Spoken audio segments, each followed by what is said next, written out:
I used to believe I knew everything about my family. I mean, we weren't perfect, but who is? My older brother Mason was always the golden child.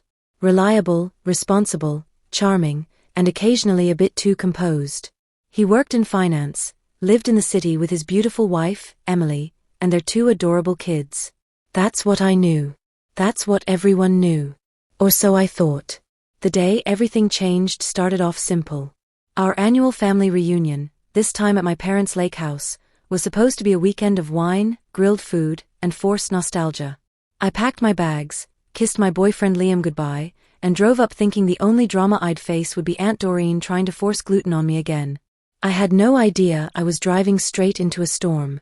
But before we dive into the shock that shattered my world, let me say this. If you're into true stories that twist your heart and flip your expectations, subscribe to Karma Encrypted. These stories aren't just told, they're lived. Back to the moment that flipped mine. Everyone had already arrived when I pulled up, cars parked tightly on the gravel driveway, laughter echoing through the open windows. As I walked in, I was met with the smell of barbecue and cinnamon candles, Mom's weird mix. There was warmth, casual chaos, and kids darting between legs. Kimberly, you made it. Mason grinned, holding out a beer like a proud older brother. For a moment, everything felt normal. I hugged him, took the beer, and looked around. Emily was seated on the deck with the kids, chatting with my younger sister, Sophie. Dad was grilling, as usual, and Mom was fussing over potato salad. But something felt off. Not wrong, just off. Like when a picture frame looks straight until you stare longer. It wasn't until that evening, after dinner, when the first crack appeared. We were gathered around the fire pit, sipping wine, when Mason got a call. He excused himself, stepping down the path that led toward the lake. I wouldn't have followed him, but he left his phone on the chair. And it didn't stop buzzing. I glanced at the screen. Marisol red heart. The heart gave me pause. It wasn't Emily. Maybe a co-worker? A joke? But then it buzzed again. You said you'd call after dinner. The kids are asking for you. Kids? Something twisted in my stomach. I shouldn't have, but I opened the thread. What I saw made my hand freeze. Photos. Voice notes. Videos. A woman and two children, around ages 5 and 7, calling Mason daddy. Phrases like "our home," "miss you already," "tell them we exist someday" filled the screen. Suddenly, the fire pit laughter sounded distant. My head throbbed. Mason was living a second life. And the worst part? None of us knew. I didn't confront him that night. I barely slept. I lay in my childhood bedroom, heart racing, mind spiraling. Was this an affair? A secret breakup with Emily? Was he married to 2 women? I kept remembering how composed he'd always been. But now it felt like every smile had been staged, every story calculated. Morning came. I looked at him over coffee, watching him pour juice for his kids, the ones we knew, and it made me feel sick. How could he do this? I pulled Emily aside around noon. Can we talk? She smiled gently. Of course. Everything okay? No. I found something on Mason's phone. Messages. From someone named Marisol. With kids. They call him Dad. I'll never forget how her face changed. Not confusion. Not shock. Terror. She blinked rapidly. You weren't supposed to see that. What does that mean? I whispered. And that's when the unraveling began. Emily sat me down on the porch and, to my disbelief, confessed. Mason had another family. Yes, a full second life. And she knew. They weren't separated. He hadn't left her. They had an arrangement. He met Marisol 6 years ago, Emily began, her voice hollow. They had a child before I found out. I was going to leave him, but then he begged. Promised it was over. But he lied. Again. My hands trembled. Why did you stay? She looked out toward the lake. I didn't want to lose the life we built. The house, the image, the kids. And somewhere, I kept hoping he'd stop. That we were the real family. I was silent. It was like watching a movie twist in real time, and I couldn't press pause. Does anyone else know? I finally asked. No. You're the first, she said, her voice cracking.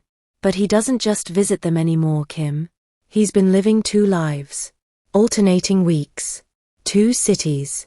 2 stories. And now, they want more. Marisol is pressuring him to tell our kids about theirs. I felt like I couldn't breathe. So what now? Emily stared at me, her voice calm but final. I'm done covering for him. But if you say something before I do, this family will explode. Let me handle it my way. I walked away shaken. My golden boy brother was a master manipulator. Emily was more broken than I ever imagined. And a woman named Marisol, with 2 innocent children, was waiting for a future she was never promised. But the worst part? That wasn't the only secret. Because 2 hours later, Marisol showed up. With the kids. And it wasn't by accident. She walked into the reunion like she belonged there. Waved at Mason. And said, "It's time they know the truth." And that's when I realized. She wasn't a stranger. She was someone I'd known my whole life. She walked in like she belonged there. No knock. No hesitation. No trace of shame. Just a soft knock on the porch frame and a voice that chilled me. "Sorry I'm late. The drive was longer than I thought." I turned, slowly, and nearly dropped the glass of lemonade in my hand. Marisol wasn't some stranger Mason met at work. She wasn't some random woman from another town. No. She was my cousin. Dad's niece. Aunt Doreen's daughter. Maury. The same Maury who used to braid my hair when I was 7. The same Maury who cried when her parents split and spent 2 summers with us during high school. The one I used to call sister, because we were closer than cousins. And now, she was the secret. She held a little boy's hand. He couldn't have been older than 7. A girl, slightly older, clutched a tiny purse and hid behind her leg. The boy looked exactly like Mason. My knees went weak. The silence was unbearable. Mason stood frozen near the kitchen island, his beer halfway to his lips. Emily gasped behind me, her face draining of all color. Maury smiled tightly. "Well? You all going to act like you don't know me?" Mom stepped forward, confused. "Marisol, honey? What are you doing here?" "I'm here because I'm tired of being the family secret," Maury said, eyes landing on Mason. "He promised me this year would be different. That he'd stop hiding us. But I guess I had to make the move for him." Emily dropped her wine glass. It shattered across the floor. "Mason," she whispered, shaking. "Tell me this is a sick joke. Tell me she's not Maury." He didn't speak. Not a word. Instead, his face turned cold. Not panicked. Not apologetic. Just cold. "Maury," I finally managed to say, my voice cracking, "you're his cousin." Her lips curled bitterly. "Second cousin, technically. Barely blood. Not that it matters to him." I looked at Mason again. What the hell is going on? And that's when Maury, cousin, mother of his children, human grenade, spoke the words that detonated everything. "It started 10 years ago. A family barbecue. 1 kiss. Then we couldn't stop. We thought it was just fun. But then I got pregnant. He panicked. I disappeared. He begged me not to tell anyone. So I didn't." The room spun. "You disappeared?" I asked. She nodded. "Moved 3 states away. I told Aunt Doreen I was working on myself. But Mason kept visiting. Every month. Then he moved me closer. Promised he'd leave Emily someday. But he never did." Emily staggered back, clutching the chair for support. "He said she knew," Maury added, now glaring at Emily. "That you accepted it. That you were okay with it." Emily's eyes widened.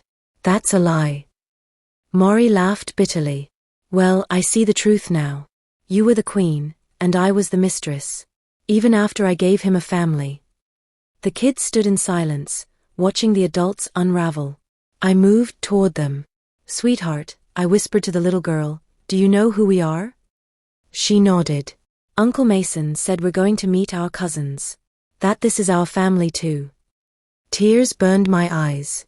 That's when Mom collapsed into a chair, whispering prayers under her breath. Dad remained speechless, face pale and blank. And Sophie? She stood with her mouth open, unable to process that her cousin and brother were together.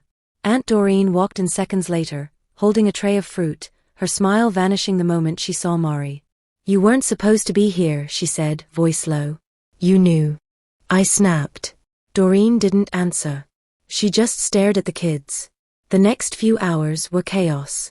Mason finally spoke, calmly, too calmly. I never meant for it to go this far. You never meant for two families? I shouted. He kept his tone even. It wasn't supposed to last. But when Maury got pregnant, I panicked. I thought I could contain it. Keep it separate. I loved both. I didn't want to lose either. Emily exploded. So you thought lying to both of us would make it better?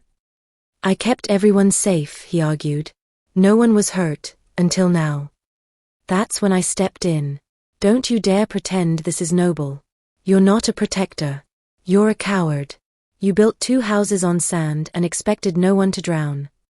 Maury shook her head. You made me promises, Mason. You said this year we'd come clean. I was going to, he said weakly. Just, not like this. Emily's voice was shaking now. How long have you been living this double life? Mason finally broke eye contact. 8 years.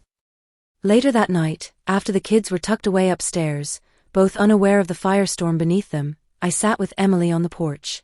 She looked like a ghost. Pale, broken, trembling. He ruined everything, she whispered. I didn't know what to say. I stayed for the kids. For the image. For him, she said. But now, I can't breathe in this lie anymore. What are you going to do? She shook her head. He's a father to 4 children now. But I can't be his wife anymore. Inside, Mason was talking to Dad, who barely looked at him. Maury sat in the guest room, holding her daughter close, whispering soft lullabies. Her face carried decades of resentment. But also, peace. As if the weight she'd been dragging behind her had finally been set down. I didn't sleep. None of us did. By morning, Mason was gone. His car, his bags, vanished. No note. No goodbye. But the story wasn't over. Because 3 days later, Emily got a call from a woman she'd never met. Another woman. Another voice. Saying the words. You don't know me. But I have a son who looks just like your husband. And that's when we realized. Maury wasn't the only secret. I thought Maury was the scandal. The one betrayal that would haunt family albums, derail every holiday, and sit in silence at every future dinner table. But just when I believed it couldn't get worse, when I foolishly assumed we had uncovered the secret, fate tapped us on the shoulder and whispered, You haven't even scratched the surface. It started with Emily's phone ringing 3 days after Mason vanished. We were still recovering. Emotionally gutted. Mom hadn't stopped crying since the day Maury walked in. Aunt Doreen had left in shame. The kids were confused and restless. Mason's silence, his disappearance, was the loudest noise in the house. Emily answered the unknown number on speaker, thinking maybe it was Mason finally growing a conscience. But the voice on the other end wasn't his. Hello, is this Emily Reed? Yes, Emily said cautiously. My name is Claire. You don't know me. But I have a son, and I believe your husband is his father. We froze. No one breathed. Emily's knuckles turned white against the phone. What did you say? My son is 8. His name is Aiden. He was conceived in Atlanta during a corporate retreat Mason attended. I didn't know he was married. He said he was divorced. I didn't push. Then he vanished. I tried to move on, but my son looks exactly like him. He even has the same laugh. Emily sat down. I could see her entire being trying to reject what she just heard. Claire, are you sure it's Mason? She asked softly. Yes. I followed him online. Quietly. I even sent him a message once, years ago. He read it, and blocked me. It took everything in me not to scream. This wasn't a double life. This was a web. And we were all tangled in it. Emily asked to meet. Claire agreed. They chose a coffee shop in town. I went with her, needing to see this for myself. When we arrived, Claire was already there, holding the hand of a boy who looked like a carbon copy of Mason as a child. My stomach dropped. Emily sat across from her, trying to steady her breath. Claire was calm, composed. She'd had 8 years to grieve, to adjust to being ignored. We were only now learning how heavy the truth was. She slid a folder across the table. Inside, photos, text logs, receipts, even a paternity test she had secretly conducted herself. He was the father. Back at the lake house, Emily told Maury everything. Maury didn't scream. She just looked at the folder, then at the 2 kids playing upstairs. Then she whispered, "We were both pawns." Emily nodded. "All 3 of us." For the first time, I saw the anger in both women soften, not toward each other but toward him. The man who had divided, lied, and disappeared like a magician with no intention of returning. "He didn't love any of us," Maury said coldly. "He loved control." We hired a private investigator. Not to hunt him down, but to uncover the real number. We no longer believed Mason had just 2 families. Claire had proven that he was capable of lies even we hadn't imagined. The investigator delivered the first report within 72 hours. And it broke us. There were 4 other women. 2 were confirmed to have children. 1 was currently pregnant. All lived in different cities. Each thought he was single or divorced. Each had a story that mirrored ours. Suddenly, this wasn't a messy love triangle.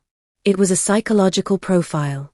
Mason was a narcissist, a serial liar, a manipulator so gifted that he'd sustained 7 identities across 3 states for over a decade. The children were the true victims. One by one, Emily began reaching out. So did Maury. Quietly, carefully. They didn't want chaos, they wanted connection. These children were siblings. Half-siblings, yes, but innocent and forever bonded by the actions of a man none of them asked to be fathered by. When we met Claire and her son Aiden again, Maury brought her daughter. They sat in the same booth. 2 kids. Unaware of how explosive this moment was. But they laughed over cookies. Shared a game on a tablet. Argued over blue versus red juice. Innocent. Connected. Unburdened by the sins of their father, for now. Mason's silence continued. No calls. No messages. No social media presence. The investigator suggested he changed his name. Left the country. He was running, not just from women, but from consequences. And yet, Emily wasn't done. She filed for divorce. And then she filed a lawsuit, alongside Maury, Claire, and 2 other women who came forward after we created a private forum called the Read Web. We collected stories, documents, emotional testimonies, and in time, we built a case. Fraud. Identity manipulation. Emotional damage. Child support evasion. Even if he never returned, he wouldn't be able to erase the evidence we were building. I often sat outside at night, by the lake, staring into the dark stillness. How had I not seen it? The moments Mason cancelled plans. The strange trips. The way he always kept his phone on silent. The fact that he never let the kids FaceTime him when he was traveling. Little red flags we waved away because we trusted him. But now? Now every smile felt like a knife. I began journaling. Not just for myself, but for the children. For when they were older. For when the questions came. They deserved the truth. Even if it broke them first. One afternoon, weeks after the lawsuit was filed, a package arrived at my door. No return address. Inside, a black leather journal. Mason's handwriting. It was a confession. Not a letter. Not an apology. But a breakdown of his life. His choices. How he built his empire of lies. He wrote about how it started small, a lie to avoid hurting Emily. Then another to protect Maury. Then a third to shield Claire. And by the time he realized how big it was, he didn't want to climb out. I felt powerful, he wrote. Needed. In control. Each family filled something the others couldn't. I became addicted. My hands trembled reading it. He ended with, "You'll hate me. That's okay. Just, protect the kids from who I was." It was the first time I wept for him. Not because I forgave him, but because I realized he was broken in ways we'll never fully understand. He could have built one great life. Instead, He destroyed 7. Emily locked the journal in a safe. She didn't want the kids reading it for years. Maybe never. But she kept it as a reminder. That love without honesty is poison. And Mason Reed? He was the poison that bled through all of us. But we would survive. Together. They say a storm doesn't truly end when the clouds part. It ends when the wreckage is cleared, the earth rebuilt, and survivors find a way to breathe again. That was our storm. We had exposed Mason. Unveiled every corner of his deception. Filed lawsuits. Connected women who once lived in silos of shame. But one question remained. What do we do with the children? 7. 7 children. Scattered across 3 states. Different mothers. Different upbringings. But all carrying one last name. Reed. It was Emily who first said it out loud. We can't pretend they don't exist. We were sitting around the kitchen table, her, Mari, Claire, and me. The 3 women had spent the past month exchanging legal documents, working with therapists, and confronting their own emotional avalanches. But in all that time, the children had become entangled. Playdates had turned into sleepovers. FaceTime calls into group chats. They were bonding, organically, curiously, beautifully. Mari had the idea first. What if we created something stable? Something where they could see each other more. Learn from each other. Grow together. Claire blinked. Like a co-parenting house? No, Emily said slowly, her eyes narrowing with purpose. Something better. Something more permanent. That's when she said the words I never thought I'd hear. Let's buy a house together. For the kids. For all of them. We all stared at her. You're serious? I asked. She nodded. I'm done reacting to Mason's destruction. I want to build something now. These kids didn't ask to be born into chaos. But maybe, just maybe, we can give them peace. The more we talked, the more it made sense. Not a commune. Not some custody circus. A home. A neutral, central place where the children could come together on weekends. A space for healing. For truth. For family, the real kind. 2 weeks later, we found it. An old farmhouse on the edge of New Haven. 5 bedrooms. A massive yard. A wraparound porch. It was perfect. We called it the Circle. A place to remind us that though broken, we were still connected. Each woman pitched in. Not just financially, but emotionally. They painted walls. Built bunk beds. Assembled toy shelves. Stocked books. Decorated with pictures of each child's face on the hallway wall, with no hierarchy. No favoritism. I watched it happen in awe. These weren't victims anymore. They were visionaries. The first weekend with all 7 kids under one roof was chaos. Laughter. Tears. Screaming over who got the top bunk. Accidental juice spills. An indoor pillow fight that ended with a cracked lamp. But it was life. Messy, honest life. Aiden, Claire's son, immediately bonded with Jade, Mari's daughter. They called each other twinsies, and shared secrets within an hour. Emily's oldest, Nate, struggled at first. He had been told for years that he was the only Reed boy. Now he had 3 brothers.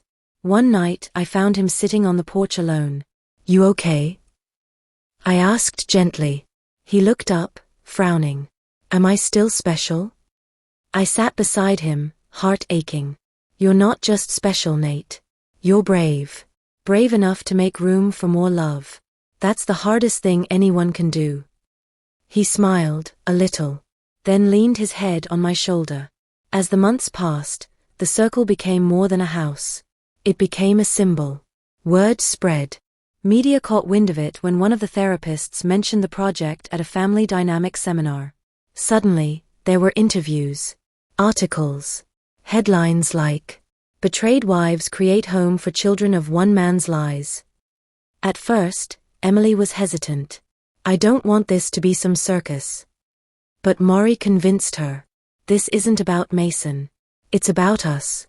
Our resilience. Our legacy. They appeared on a morning show, just the 3 of them. I stayed behind with the kids. They told the truth. Calmly. Without tears. Without vengeance. Just 3 women who decided not to tear each other apart over one man, but to build something together. It went viral. One afternoon, while folding laundry in the circle, I found an envelope slid under the door. No return address. Just my name. Inside, a plane ticket. One way. Lisbon, Portugal. Mason had been found. He was working under a false identity at a startup incubator. Still lying. Still charming. But someone recognized him from the news segment. An intern. She contacted our forum. Sent proof. Now the choice was mine. Do I go? Do I confront him? Or do I leave him to his shadows? I waited a week. Then, with Emily and Mari's support, I boarded that plane. I found him on a Thursday afternoon, seated in a sunlit cafe near the shoreline. He looked older. More tired. But still that same polished shell. He didn't flinch when he saw me. I figured you'd come, he said, sipping espresso. I sat. Quiet. Boiling. You disappeared, I said. I had to. No. You chose to. He sighed. I'm not here to defend myself. Good, I snapped. Because there's nothing left to defend. He stared at me. How are the kids? Thriving. Despite you. He nodded. I always knew they'd be stronger than me. I handed him a photo. The 7 children, smiling on the porch of the circle. He stared at it for a long time, then folded it and put it in his pocket. I'm not asking for forgiveness, he said. Good, I replied, rising from my chair. You're not getting it. And I walked away. Back home, the circle had added new rooms. Not just bedrooms, but a small art studio, a shared journal room, even a truth wall where each child could draw, write, or post questions they wanted answers to. One message broke me. Is it okay to love someone who hurt Mom? The answer came days later, scribbled beneath it. Yes. But it's even more okay to love yourself more. Mason Reed faded from headlines. From memory. From relevance. But the circle? It became a movement. Across the country, women who had been betrayed, misled, and left in emotional ruins began connecting. Creating support homes. Community structures. Weekend programs for children of fractured households. Emily, Mari, and Claire traveled to speak. And the children? They grew. Together. I often return to that first photo. 7 kids. Different backgrounds. Shared blood. Holding hands on a porch that didn't exist a year ago. They weren't born in the same home. But now? They belong in the same story. Not his story. Ours. We used to talk about Mason like a cautionary tale. In hushed tones at therapy. Behind closed doors after the kids were asleep. Sometimes while washing dishes, exchanging pieces of disbelief like puzzle parts we couldn't quite make fit. But something happened after Portugal. After I confronted him and returned home, the questions about Mason slowly stopped. The grief didn't. But the obsession, the grip he had on all of us, finally began to loosen. We were no longer defined by what he did. Now we were defined by what we were doing. And what we were building was bigger than his betrayal could ever be. It started small. A friend of Claire's reached out. Her neighbor had recently discovered her husband had a secret second family in another state. She was shattered. Alone. Unsure how to explain it to her children. Claire invited her to the circle. One Saturday turned into a full weekend. The woman cried through most of it, but when she left, she hugged us all. I didn't think peace like this existed, she whispered. 2 weeks later, another woman came. Then 2 more. We realized it wasn't a coincidence. It was a need. Emily suggested formalizing it. I want the circle to become more than a home. I want it to become a model. Something other families can duplicate. Something that heals. She called it the Unity Project. A non-profit that would provide support, weekend housing, counseling, and community resources for mothers and children affected by family betrayal, especially hidden families, infidelity, and abandonment. We filed paperwork, recruited a board, brought in therapists, legal advisors, and educators. People who believed in second chances, not just for individuals, but for family systems. Within 6 months, the circle was no longer just a house. It was a movement. The kids adapted faster than we did. Nate and Aiden started a YouTube channel called Half and Whole, where they explained family dynamics using Legos and animation. It went viral within a month. Jade began writing stories about a magical treehouse where kids from different worlds came together to fight injustice. She got published in a local literary journal, at age 10. The younger ones, too small to understand the full scope of what happened, began asking their own innocent yet powerful questions.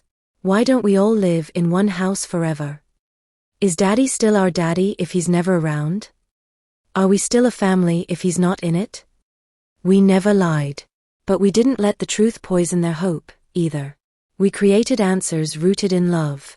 And they bloomed in it.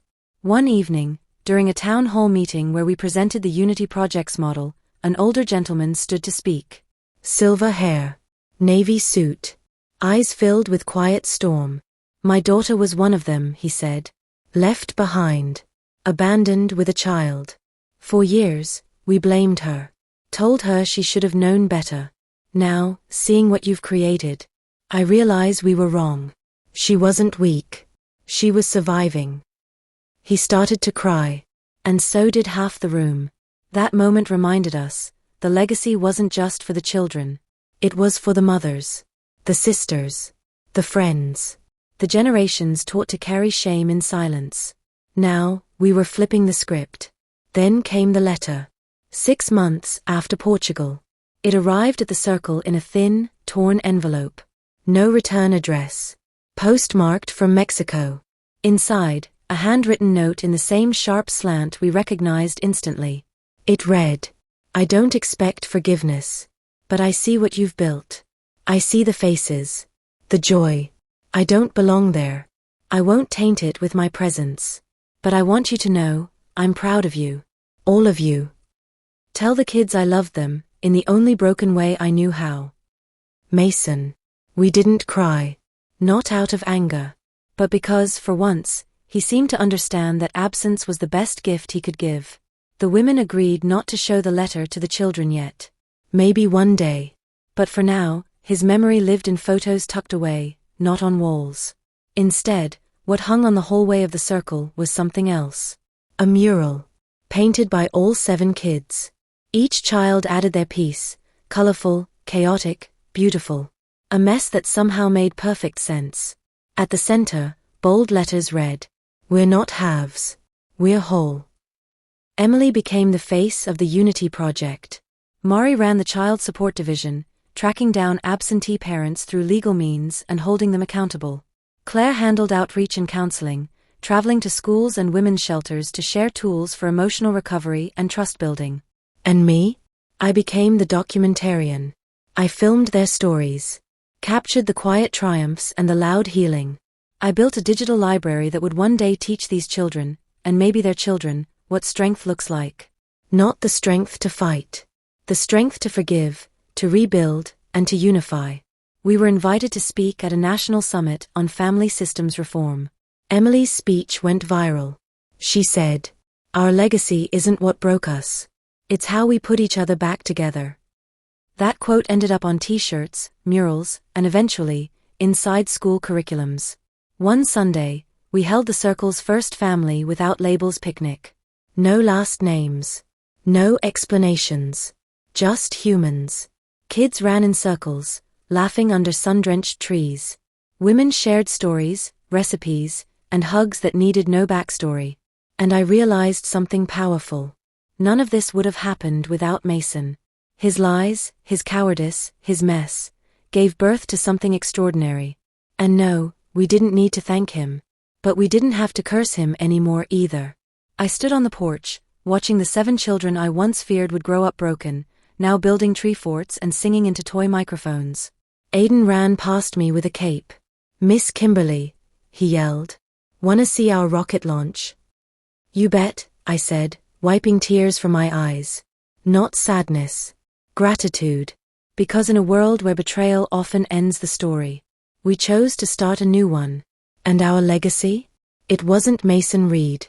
It was the house we built without him. It's strange, isn't it? How something so broken, so unforgivably shattered, can become the foundation for something beautiful. Something chosen. We didn't choose Mason's betrayal. We didn't choose the lies, the families forged in secret, or the pain of discovering truths through strangers and phone calls and unmarked letters. But what came after? That was all us. 3 years have passed since the day Mari walked into the lake house with 2 kids and a story that detonated our lives. The circle is no longer just a house. It's a campus now. 3 buildings. One for the children, one for workshops and therapy, and a central hub where families from all over the country stay for short-term healing. We have 14 staff members, a volunteer base of over 70, and partnerships with school districts, shelters, and courts. The Unity Project is now a national initiative. But the heart of it, the pulse that keeps everything alive, is still those 7 children. Now 10 to 16, they've become something unexplainable. More than friends. More than siblings.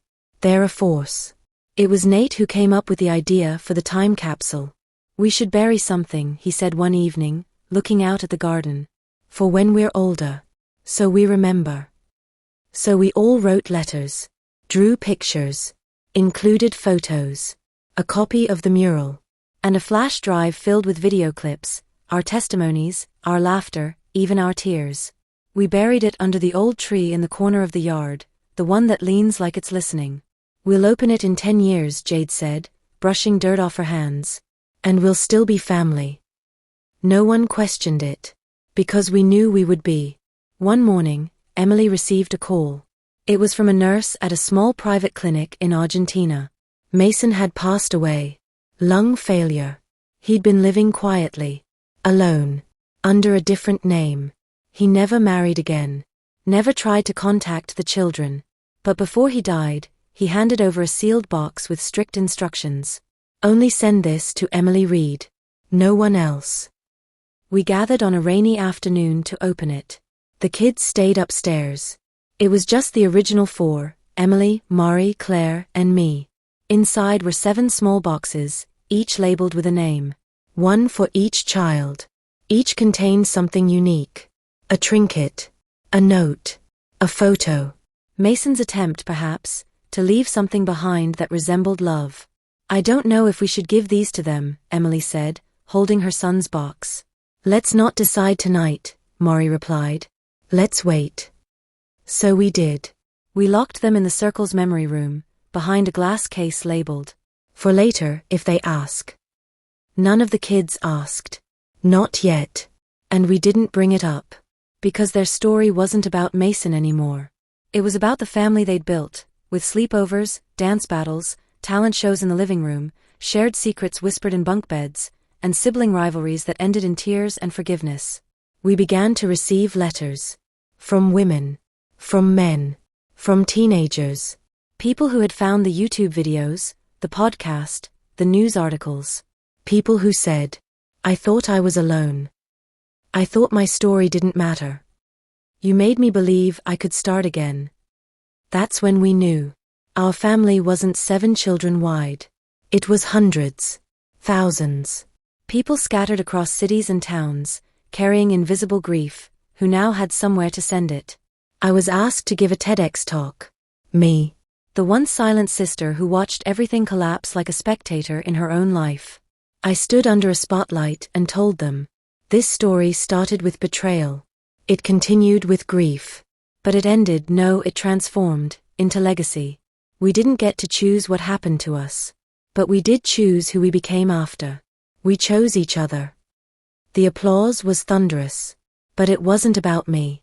It was about us. Every year, on the anniversary of the circle's opening, we celebrate what we call Family Day. No gifts. Just stories. The children take turns sharing one memory they're proud of.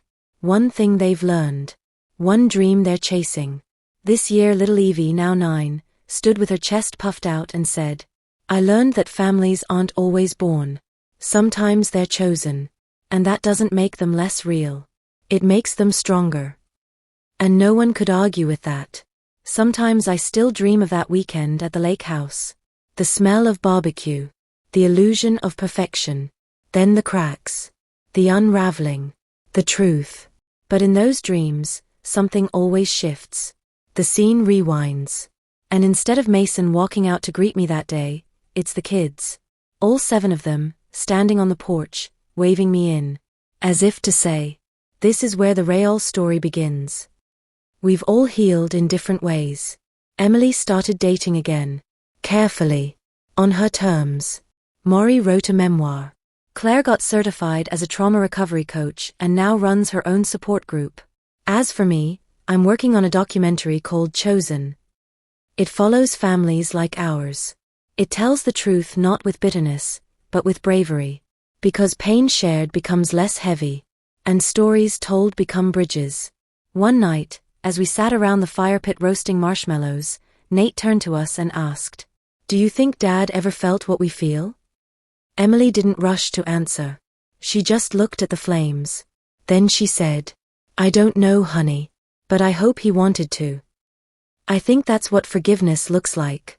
Not forgetting, not excusing, but hoping the person who hurt you once wanted the peace you found without them. This is my story. Of betrayal. Of devastation. But also, of healing. Of unity. Of choosing love again, even after it lied to our faces. So if you're listening wherever you are, and you think your family is too broken, too far gone, too scattered to come back together, remember this. You don't need perfect bloodlines to build a family. You just need people who choose to stay.